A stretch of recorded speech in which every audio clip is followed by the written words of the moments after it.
This is the Cats Roundtable with John Catsimatidis. Everywhere around the world, they come to America. Every time that flag's unfurled, they come to America. Good morning, America. This is the Cats Roundtable. John Catsimatidis here. Another great show. You'll know what's going on after this. We have Lynn Shaw talking about making our kids safer. Tom Emmer, great congressman and the majority whip in Minnesota. Gordon Chang, what's going on in the Far East. Tricia McLaughlin, Homeland Security. Maria Salazar, taking back Venezuela. Jay Clayton, the U.S. Attorney in New York. Dr. Peter Michalos, live long and prosper. Steve Cates, what's going on up in the skies. And let's start off. We're going to have a decision in the next 3 days who is going to be the next mayor of the city of New York. We have Mr. Andrew Cuomo.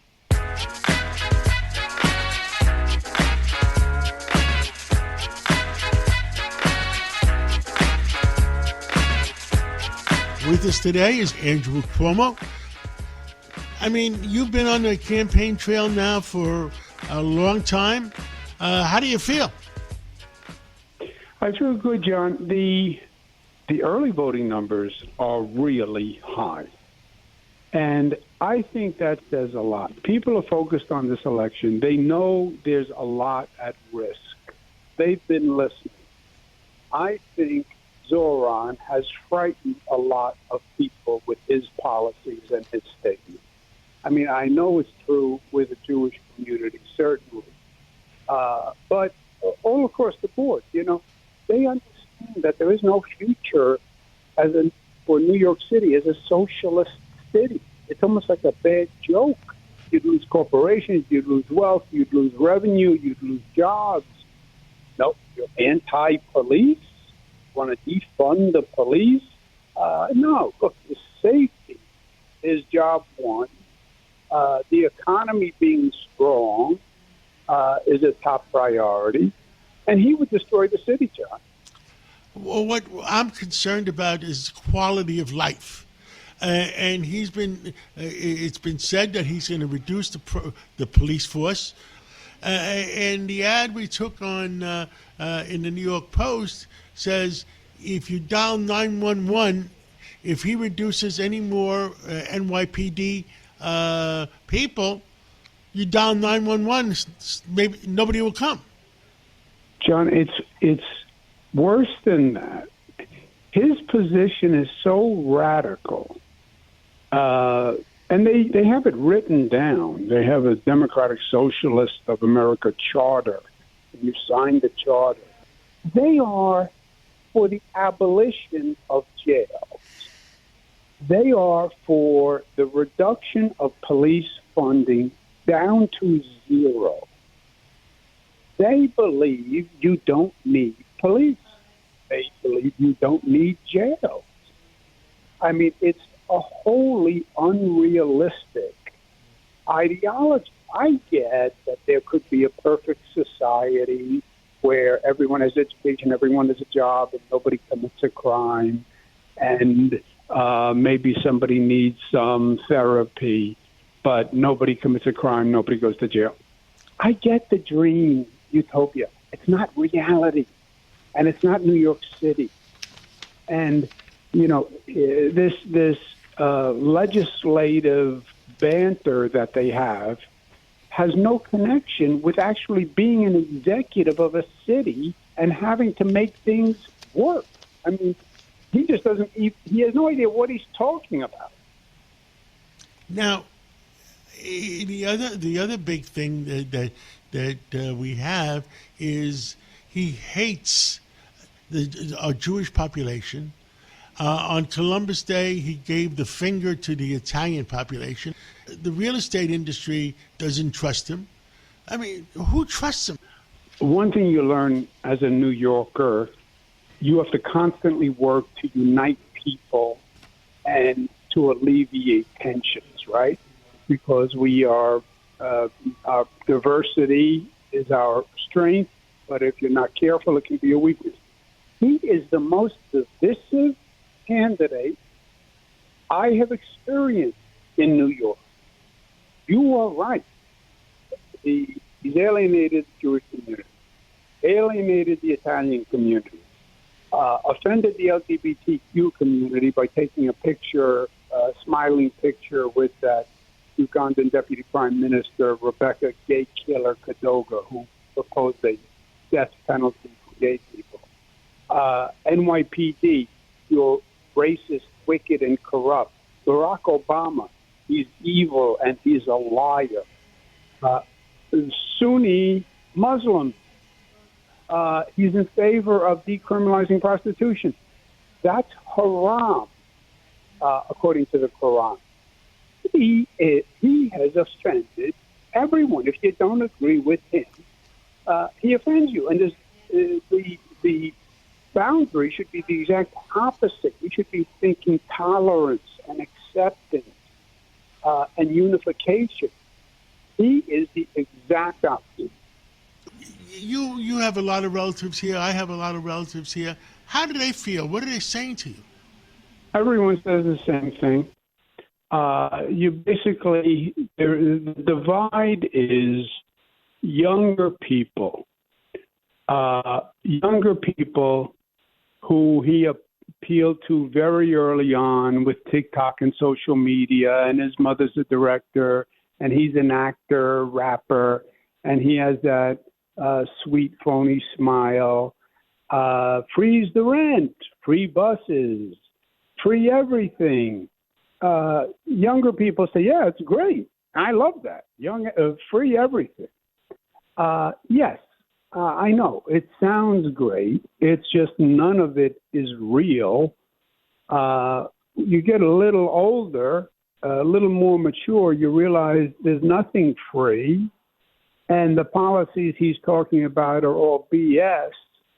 And the fact that he has zero qualifications is actually quite dangerous.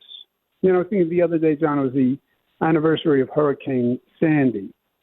50 people died in Hurricane Sandy.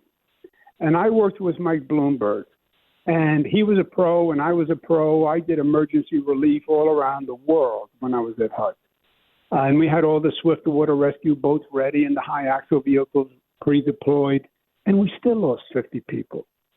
Imagine this kid as mayor, and God forbid there's another hurricane, there's another health crisis, God forbid there's a terrorist attack, and this kid is mayor.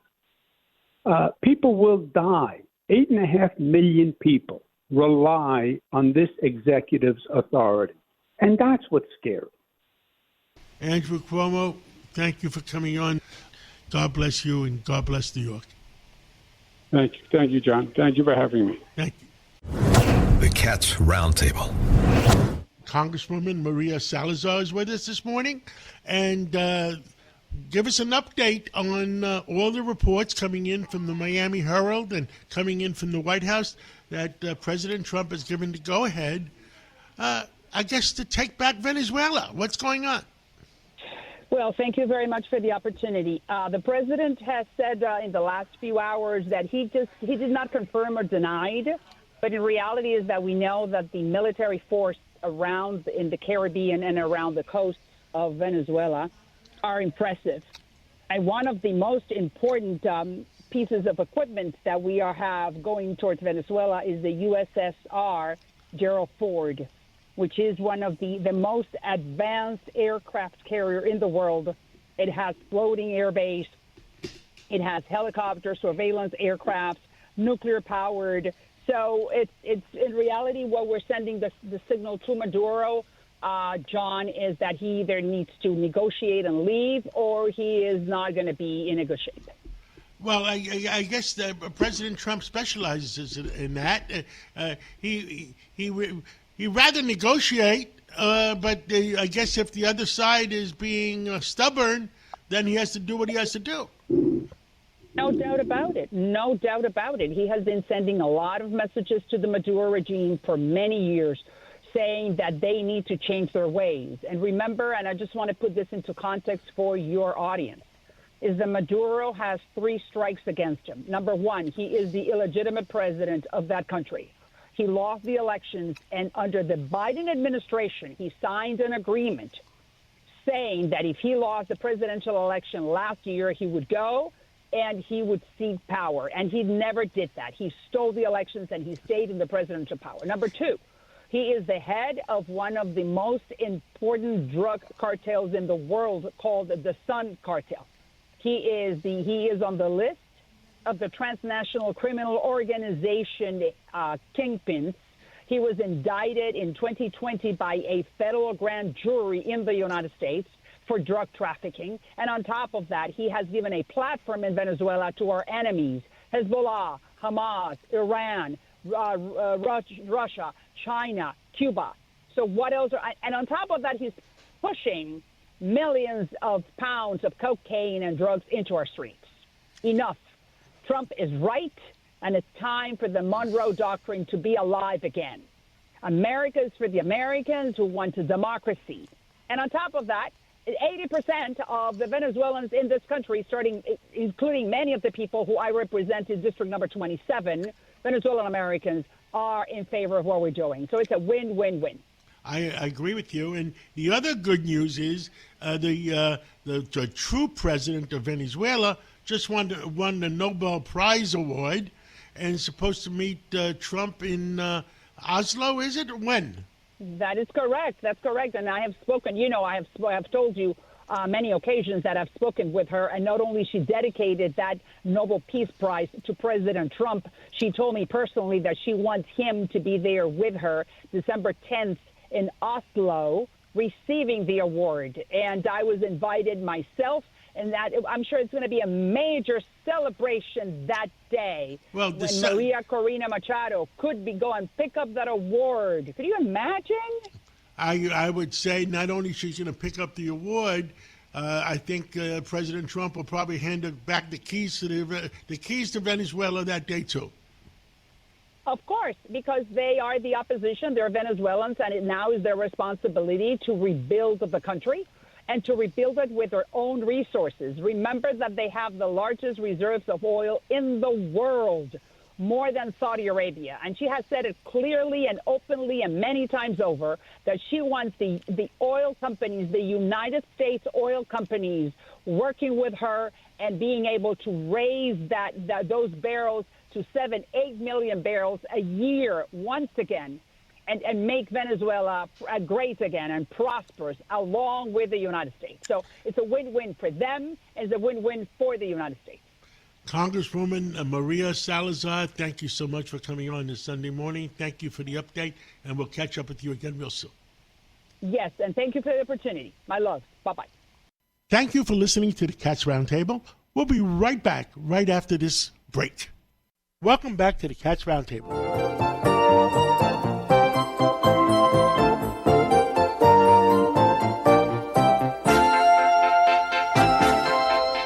Today is Dr. Peter Michalos, and he usually tells us what do we have to do to be able to live longer and enjoy life. Well, Peter, give us your recommendations for this week. Well, today we're going to talk about a very important and interesting topic, and it's actually the fifth cause of death in the United States, and that is stroke and stroke prevention. And stroke is a medical emergency.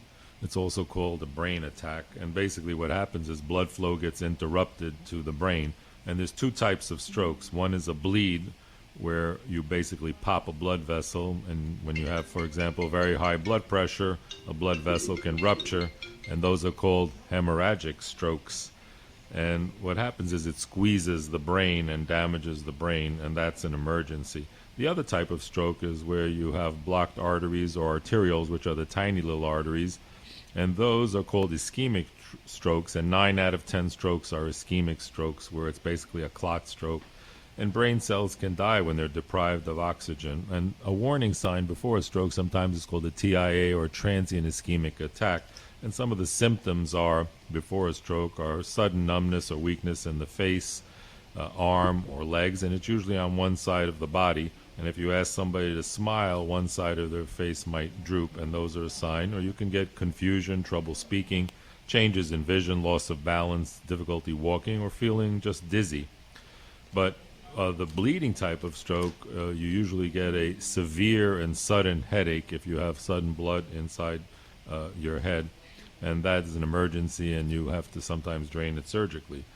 Risk factors, for example, of a bleeding stroke, if you're on blood thinners or you have head trauma or you have a genetic aneurysm and you don't know about it, or something called an AVM, arteriovenous malformation. And the risk factors for stroke we now know are high blood pressure, because as we've talked about before, high blood pressure, the blood vessels say, I can't take it anymore, and they get narrower and the walls get weak from the high blood pressure. And of course, smoking is a major risk factor, because it also makes two reasons. It makes your blood vessels thin, but also your body thinks that it doesn't have enough oxygen, so you start making too many red blood cells and your blood gets thicker. And that's one of the risk factors for clotting strokes. Of course, high cholesterol is a risk factor, diabetes, and also alcohol, which is interesting because it's a diuretic. So when you're drinking alcohol, you urinate a lot more, your blood gets thicker, and that increases your risk of stroke as well. The treatments, of course, when you go to emergency room, they do a CAT scan to differentiate if there's blood in your head, it's a bleed stroke, or they can see the clot stroke. You see areas that are different. You do an EKG to make sure there's no arrhythmia, because atrial fibrillation can cause clots. They check your carotid arteries, because you can have plaques in the carotid arteries, and make sure you don't have that. And then they can also give a clot-busting drug called TPA, and that's for the ischemic clot stroke, and you can actually dissolve the clot. And in some cases, if the clot is visible, the radiologist, the interventional radiologist, can actually use something called a stent retriever through your arm or through your leg. They can go up right into your brain and actually remove the clot, which is amazing, and you have to do that within the first 24 hours. If the stroke is a bleed, then you have to control the blood pressure, and sometimes you have to drain it as an emergency.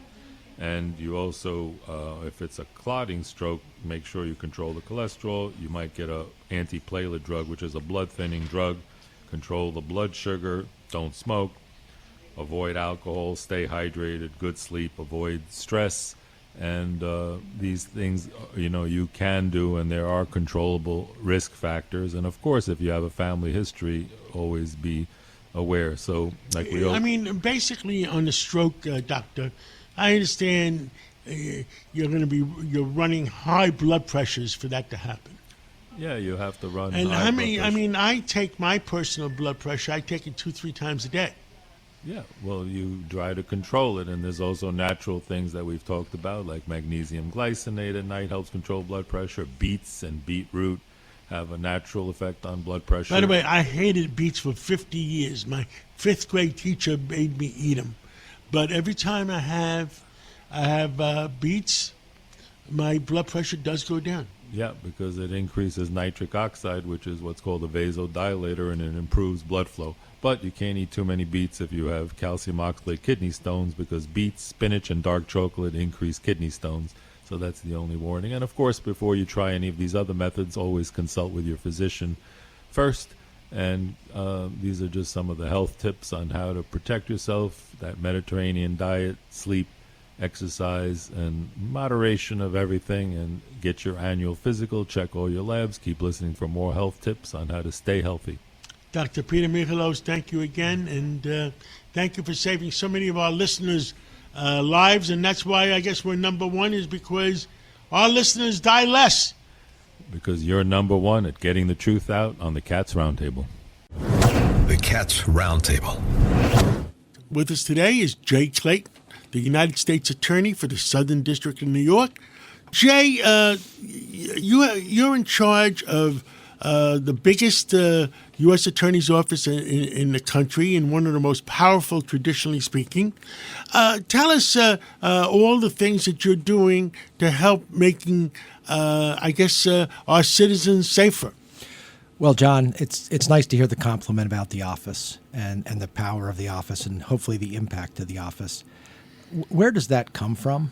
That comes from the great people we have, the career prosecutors, the people who come there and are committed. But it also comes from our law enforcement partners in the city, the FBI, Homeland Security, the DEA, and most importantly, the New York Police Department. The value of the New York Police Department to what we do is really incalculable. And John, we all know that drugs are a huge scourge on society. We have 3,000 overdose deaths a year in New York City, close to 100,000 across the country. And I want to say that the commitment of the New York Police Department, the DA, and our other partners to do something about it is something I'm very proud of. And it culminated this week in a takedown of a drug supply and distribution ring that was making Washington Square Park, frankly look like the worst part of the city.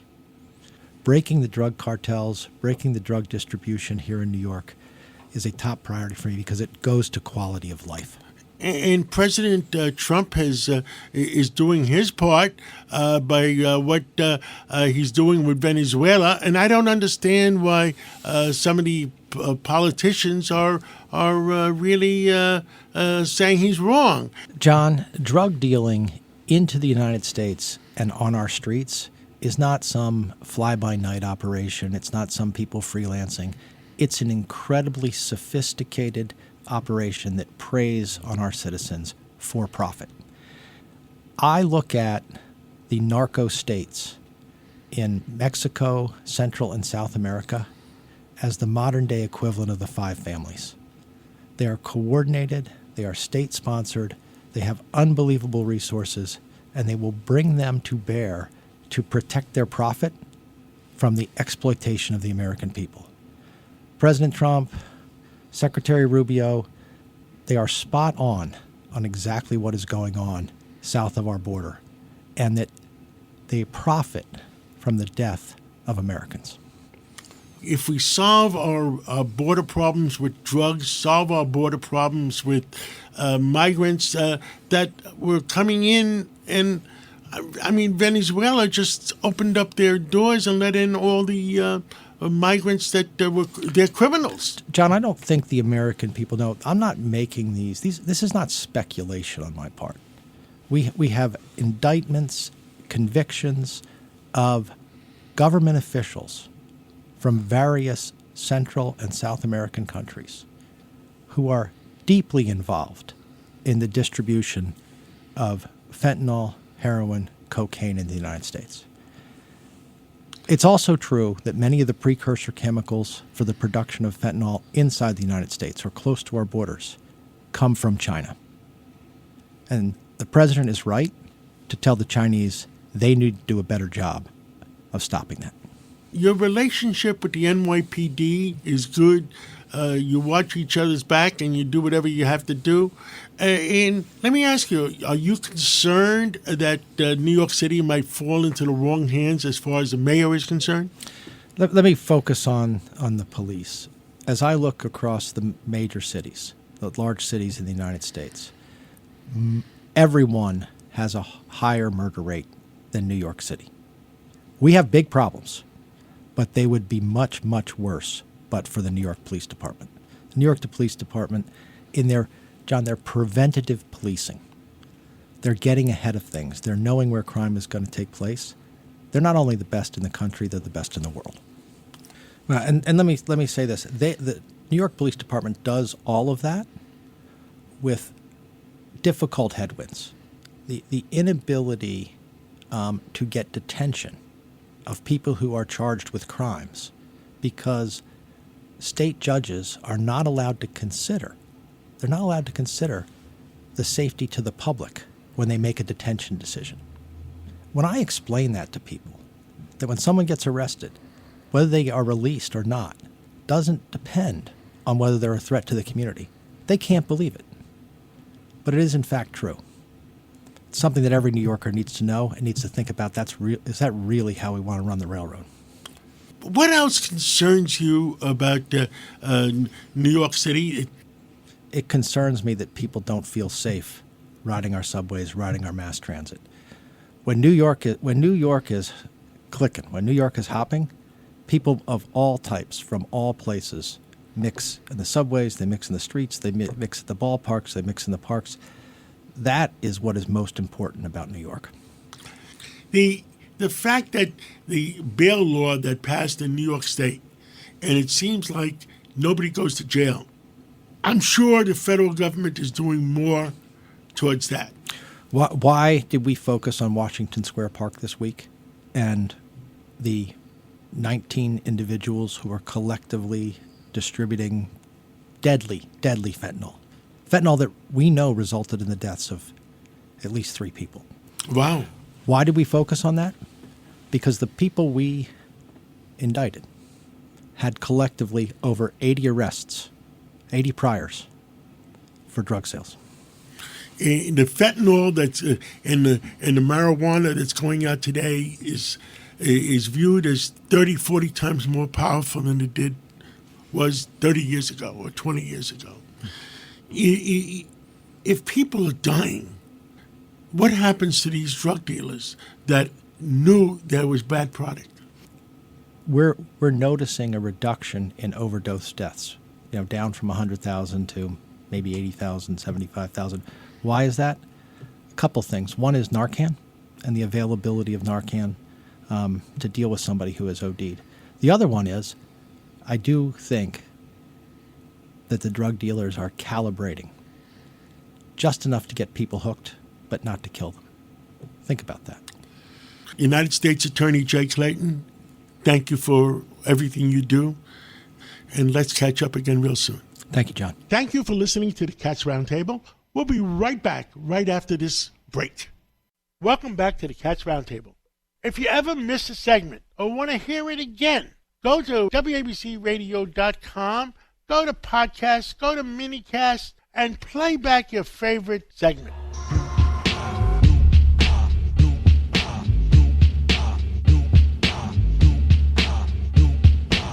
What the heck is going on in the Far East? President Trump has declared victory. Well, President Xi has declared victory. Who is going to give us what the heck is going on? With today's Gordon Chang and his Twitter, @Gordon G. Chang.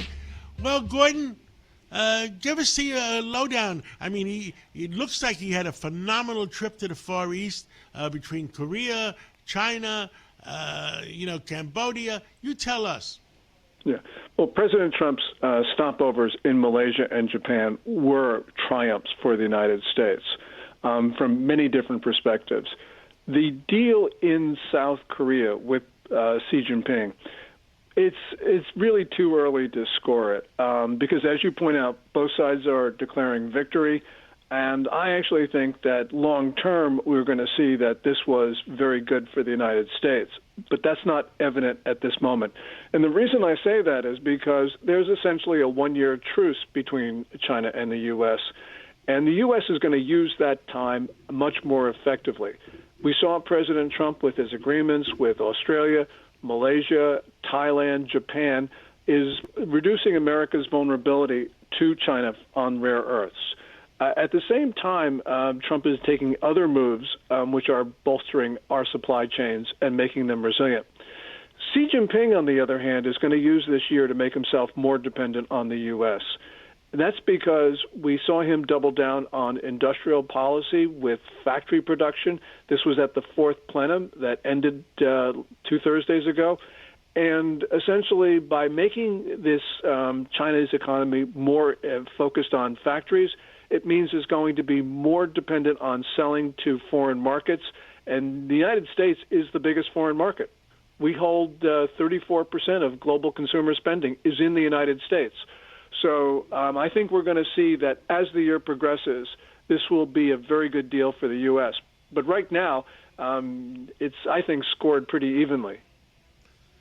Well, listen, as long as we have peace, and I think that's very important, too. The fact is that they have self-respect for each other, and President Trump is also carrying the peace flag, that we don't want war, we just want a little bit of negotiation, which everybody makes everybody happy, I guess.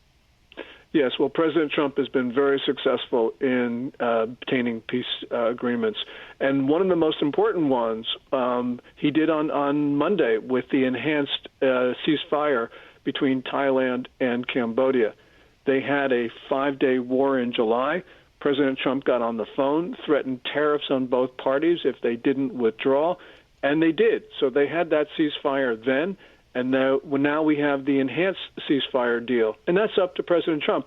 And the thing that's important, John, is that both Thailand and Cambodia are in China's backyard, and China was not a factor in stopping the war. And people should understand that it was the United States that did that.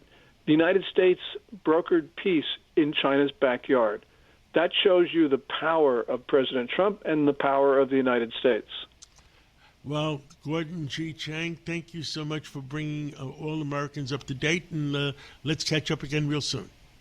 Thank you so much, John. The Cats Roundtable. With us today is Tricia McLaughlin, and she's the Assistant Secretary for Public Affairs with Homeland Security. Madam Secretary, what the heck is going on? I mean, our ICE agents are having problems all over the place. Our cities are having problems. Are we winning the war, or what's happening? I think we're losing some battles, but we're going to win the war, John. We just found out this week that our ICE law enforcement agents, we've, of course, seen a lot of assaults, doxing of them, but we saw the data, 8,000% increase in death threats against them. That's 8,000. It's absurd, but you're seeing, I mean, the villainization by the likes of Mamdani, by J.B. Pritzker out of Chicago, by Gavin Newsom out of California. When you call these guys Nazis, when you call law enforcement who are simply enforcing the rule of law, likening them to slave patrols in the Gestapo, this is what you get. Lunatics take matters into their own hands. Now, some of these people making these threats have to be paid organizers. I mean, it isn't as if they woke up this morning and saying that I'm going to go threaten an ICE agent. No, it's not. And what we are seeing is some of this is foreign terrorists, like Latin Kings gang. Some of your listeners will probably remember that Chief Bavino, who's the commander at large in Chicago. He had a $50,000 bounty on his head, similarly with Todd Lyons. But there's also domestic extremists, members of Antifa, but also President Trump has directed a whole-of-government approach, including the IRS, the Treasury. Secretary Besson has been a phenomenal partner on this, to track down the money. Who is funding this chaos and violence in our country, especially against our law enforcement? Well, at the end of the day, who got in the 1920s, how did it get Al Capone? Exactly. Treasury Department and IRS. Exactly, and that is a right. Follow the money is a lot of times how you find out who's behind this, who's behind these threats, and how we eradicate them. But I do think it's incumbent upon politicians on the left. They need to recognize that their rhetoric and their conduct has real life consequences for these men and women of law enforcement. They're getting stalked. Where their children go to school is being posted on the dark web. Where their spouses work. These are real human beings who just want to go home at night safely and tuck their kids back into bed. And that's, right now, there's real danger for them. Now, some of our elite secretaries, I understand, are moving in onto military bases. Is that to allow their families to feel safer? Yeah, we actually saw that with Secretary Noem just a couple of months ago. She moved into some temporary housing because the death threats and the threats against her were so heightened, not just by the likes of Tren Aragua and MS-13, but domestic threats as well. And it was even amplified because the Daily Mail, the tabloid, posted where she lived in the schematic of her apartment online. That is horrible. I mean, that is so horrible, I can't even describe it. So what are we doing? I mean, it's hard to protect every politician, every congressman, every senator. What do we do? So that's the thing, is you have to show people that you will prosecute and arrest them if they make these kind of violent threats against law enforcement. We just saw Attorney General Pam Bondi announce dozens and dozens of arrests out of California for assaulting law enforcement. We got to keep on doing that across the country so people realize that there are actually repercussions for what they're doing. But there's also safety in numbers, and that's what we've seen with our law enforcement, John, is that We are increasing our recruitment for Secret Service, for CBP, for ICE to make sure that these men and women have backup, especially in the face of assault. Yes. And what are we doing about, I understand there's a lot of states, woke states like Illinois or California or New York State are issuing driver's licenses that they shouldn't be issuing.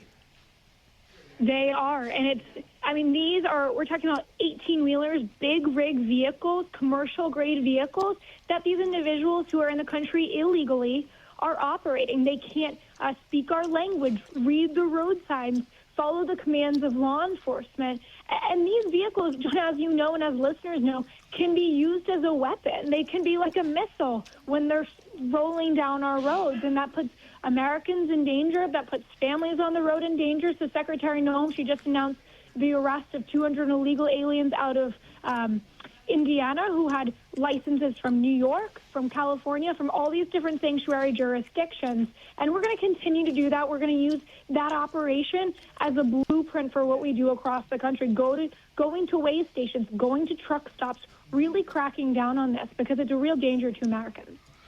Well, Tricia McLaughlin, Assistant Secretary of Homeland Security, thank you for the update for all our citizens, and thank you for everything you do making our country safer. Thank you for having me, John, and God bless you. Thanks for what you do. God bless you. God bless America. Thank you. Thank you for listening to the Cats Roundtable. We'll be right back right after this break. Welcome back to the Cats Roundtable.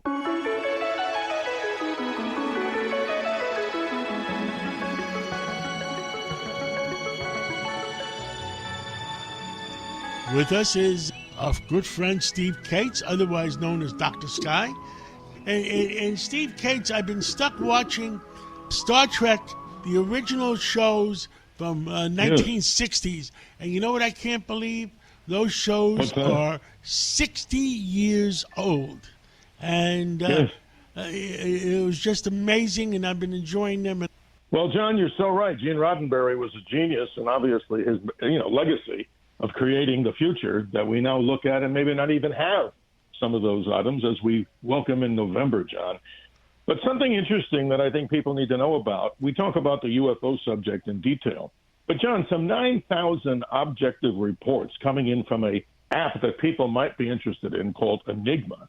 And they're reporting that they've had over 9,000, verifiable reports of things called unidentified submersible objects. So simply, in regular simple terms, these are UFO-type objects that are seen underwater, moving. And two most famous ones, we go back to 1967, John, October the 4th, in Shag Harbor, Nova Scotia. There were sightings, verifiable sightings, not only by civilians, but military and police, of an object descending from the sky, moving underwater. Nobody's ever been able to figure it out. Fast forward to the future, when in 2004, the illusion of what might be these tic-tac objects seen going underwater, moving up to 80,000 feet. And you and I both know, John, if we have this technology, that's amazing. Where'd we get it? But many believe it's not from this world. Isn't that fascinating stuff? Yes, many people believe it's not from this world. And when people say, it's ours, you know what I refer them back to? The Washington Post in, June or July 1952, front page of the Washington Post, 40 or 50 UFOs circling the capital of the United States. Certainly, nobody from this world had them in 1952. And that is amazing, John, because that story has really not gotten as much attention as it should. But, John, this is interesting, too. We move on to some strange type weapons that are being built. One of them could be identified as an unidentified submersible object. The Russians have developed a nuclear torpedo, John, called the Poseidon, supposedly some 65 feet in length, operated by AI, can allegedly move underwater at 100 knots. That's incredible. And the dark side of this is, some say they've tested it but never detonated it. 100 megaton nuclear warhead inside of this AI object. It's like chasing a fast fish. You can't really capture it. But if it were to detonate a 100 megaton nuclear warhead under the ocean, its purpose is to send a large 1,000-foot radioactive tsunami if it ever entered a harbor. So let's hope that cooler heads prevail. And they're also developing something called the Skyfall cruise missile, a nuclear cruise missile, John. This one can fly as low as 100 feet, stay in the air for days. But the problem thing for the particular Skyfall, they're saying, is the cruise missile, get a load of this, it releases nuclear toxins into the atmosphere. So it may not be that much of a positive type thing, but there's some great technology going on, hopefully not in the wrong hands. And the final mystery, which we call the mystery of the week, John, here's something even more bizarre. In the universe, there are these objects or particles in gravity. We don't know if the description is right, called dark matter and dark energy. Well, dark matter is something that probably holds galaxies together or objects in space, very complicated. But now astronomers have detected them. In other words, they don't give off any light, but the way that they can actually see them, if you call the word see something legitimate, is by something called gravitational lensing. And what that means is the warpage of space-time around gravity objects tends to make the object appear duplicate. So if you look at some of these objects in space, and I mentioned before that dark matter you can't see, but only under the conditions where there's such great gravity force, they show up as maybe a duplicate object in the heavens. That stuff is really mind-boggling.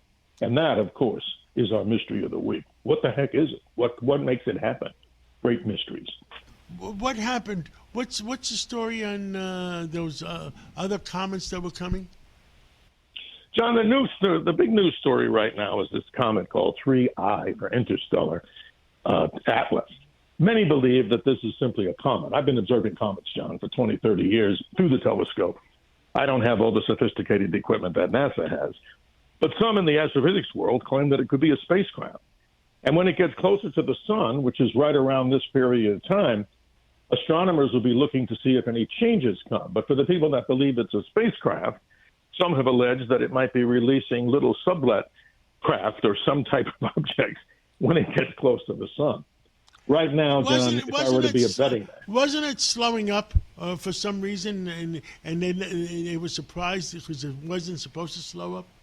Well, John, I don't know about that specifically. I'm always honest with you and the listeners. But what I do know is the spectra or the chemical makeup of this object, some say was much different, meaning it was made maybe of an emanation of nickel, metallic, and thus obviously maybe lending to the fact that it's some sort of a solid craft. But, John, this is interesting. Cometary objects are so amazing. I believe we'll find out in a few weeks to come that the signature chemically of this object is nothing but a very important interstellar comet. But you never know. We always like to leave it here open, right, John, for the mysteries of the universe. We want to never say never, right? And that's the way we like to be. Steve Cates, keep doing that to our minds. And you're also on WABCRadio.com on midnight, Friday night, midnight till 2 a.m. in the morning, and Saturday night, midnight to 2 a.m. in the morning. And you might be expanding your hours, I heard a rumor. Well, John, I heard that rumor, too, and it's a high honor to do the Dr. Sky experience for all the listeners around the nation and around the world. And what do we say, John? Always remember to keep your eyes to the skies. We'll have great information. They can go to the Dr. Sky Experience podcast and get detailed updates on what you can see in the heavens. And this is stuff that's not fake. So take advantage of that and explore the universe. Stopping by today is Congressman Tom Emmer. He is in the state of Minnesota. Congressman Emmer, is there any common sense going on in the majority of Minnesota? Well, in the majority, I would argue yes. Good. You get out of the 13-county metro, and by the way, there are some reasonable, rational, good people in the 13-county metro as well. But if you're in the heart of Murderapolis, the Minneapolis, it's not so good. They're about to elect the Midwestern Amdami. We have Omar Fata, who is same playbook as the guy that New Yorkers are looking at on Tuesday. We do not want these people that want to control private property, that want to eliminate peace officers in the street. And the list goes on, John. It's interesting times. Now, let me ask you. There seems to be a lot of problems in our country where all of a sudden I find out we have 85 million green card holders. I don't know if anybody really realized it was 85 million.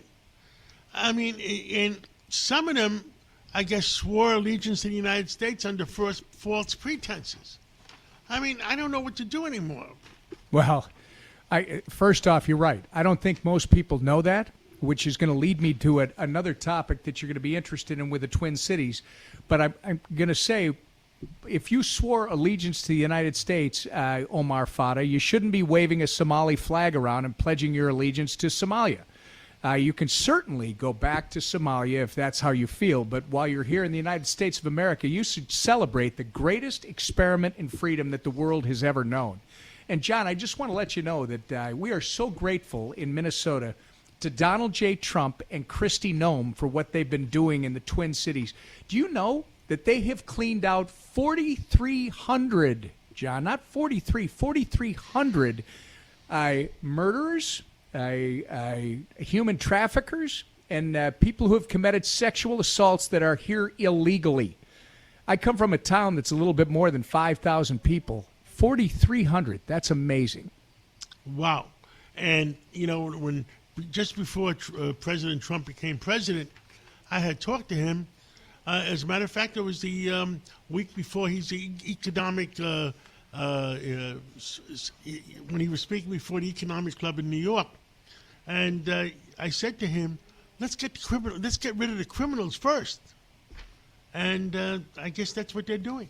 Oh, that's exactly what they're doing. But what would the left-wing media have people think? They'd have them think they're taking out peace-loving, contributing members of our society. They create these stories that totally ignore the fact that the Trump administration with Secretary Noem, they have targeted the worst of the worst. It's finally time. It's almost like the president saying, and now Democrats have a problem with this, Venezuela, the cartels, we are coming after you. You've been designated as terrorist organizations because you have been flooding our country with fentanyl now for the last several years, killing millions of Americans. We're going to make sure we stop that from happening. Democrats, for some reason, don't want Donald Trump to protect Americans and our homeland. I can't figure that one out. Well, Congressman Tom Emmer, thank you for everything you do for America. God bless you. And God bless America. John, right back at you. Thanks for everything you do for New York and for our cause, our shared cause. Thank you. Thank you so much. The Cats Roundtable.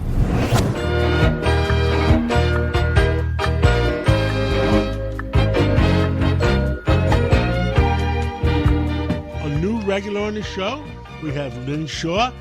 And Lynn, well, what's our worry this week, and how can we make our kids' lives better?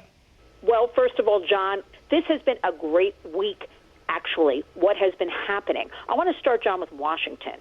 President Trump convened a roundtable to create this Homeland Security Task Force aimed at dismantling transnational criminal organizations, cartels, which is something of the warriors we always talk about because they brought in all of this human trafficking, sex and labor trafficking of children. And he said, no way, we are going to stop this, especially when it comes to kids. We are not going to have this. He spoke in front of Stephen Miller and Pam Bondi and Kristi Noem and Pete Hegseth, Tulsi Gabbard. He said, no way, we're going to get a handle on this, and we are going to protect kids. That is the messaging at Lynn's Warriors we want to hear, and we commend our president. So we had that happening, and we also had a great piece of legislation introduced, a bipartisan piece of legislation called the GUARD Act, because we're talking about chatbots and artificial intelligence, and we're so concerned because these chatbots are infiltrating our children's algorithms on their phones, on their computers, and they're becoming these little digital friends. But these digital friends, John, are giving them bad information. They're machines. They're not doctors or psychiatrists or educators. They are learning about our children's vulnerabilities and then flipping the table and throwing bad information back out on our kids.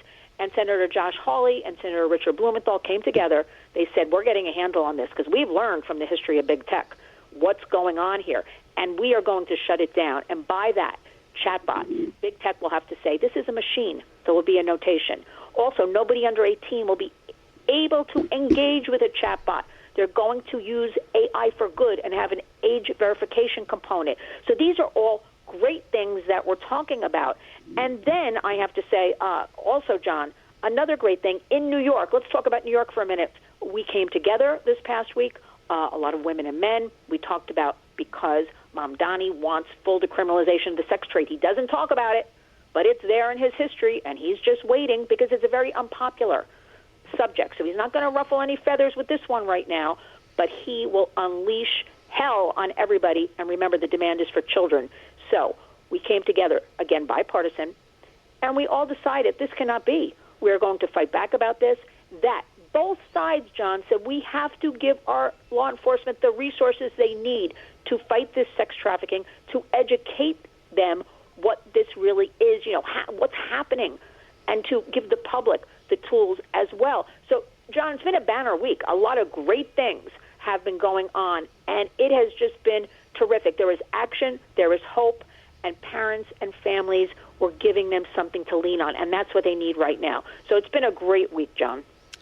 And you know what I can't understand? I can't understand the attitude of some of our Democratic friends. And the fact is, why we're knocking out the drugs that are coming in from Venezuela by boat. Why are the Democrats objecting to it? Because we know we live in a different country now. It is completely polarized. It is weaponized. There is Trump derangement syndrome. That's not just a fake couple of words. There truly is. I see it in Washington. And, it used to be, sure, everybody kind of voted down party lines or whatever, but they came together and they collaborated and they talked about things. At the end of the day in Washington, everybody went out. They could be fighting during the day. They went out for a drink and dinner at the end of the day. They do not do that anymore, John. They are completely separate, both parties. But you point out a good fact. It happened during when Newt Gingrich and Bill Clinton made a deal, and with Ronald Reagan and who was it, Tip O'Neill. Those were the glory days when we look back now. But there's too much hate. Too much hate between the two parties. Okay, but you know who's watching all this hate? Our children. Don't think they're not recognizing, taking all this in, seeing this. I remind everybody again, our future American adults, our future American leaders. What does that say about a society who is allowing our children to witness all of this? And can't they see beyond themselves? Who in their right mind wants a mayor in New York City who thinks growing up a child can be a sex worker and that's perfectly fine? This is beyond crazy talk, but instead of just attacking back and saying crazy talk, it's in action, John. It's in raising awareness. It's in educating the public. It is giving them the facts and truths, and that's what we have on our side.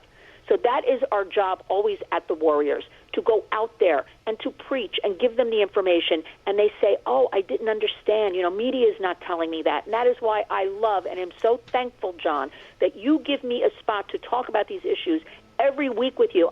And Lynn, give us your website for Lynn's Warriors. Lynn'sWarriors.org, on X, on YouTube. I am there to help in any way possible, because when we come together, there is power in numbers, and it's about our precious kids. Thank you so much, and talk to you again next week. Thank you. Thanks, John.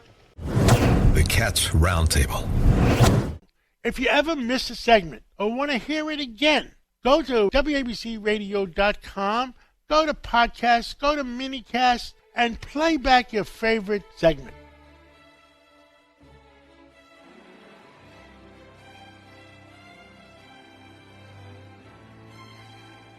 Thank you for listening to the Cats Roundtable. Every Sunday morning, we'll bring you the latest in what's happening in our community, our country, and the world. Enjoy the rest of your weekend. Have a nice Sunday.